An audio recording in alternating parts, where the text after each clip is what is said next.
ராமேஸ்வரம் ராமநாத சுவாமி கோவிலில் 1.56 கோடி ரூபாய் உண்டியல் வருவாய் கிடைத்துள்ளதாக இணை ஆணையர் சிவராம்குமார் செவ்வாய்க்கிழமை விடுத்துள்ள செய்திக்குறிப்பில் தெரிவிக்கப்பட்டுள்ளது.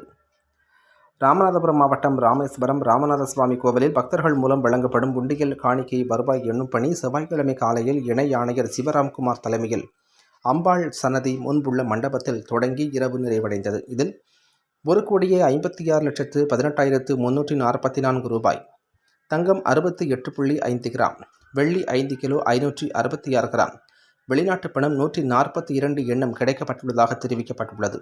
உண்டியல் எண்ணும் பணியில் கோவில் ஊழியர்கள் மற்றும் 150க்கும் மேற்பட்ட ஆன்மீக பக்தர்கள் கலந்து கொண்டனர்.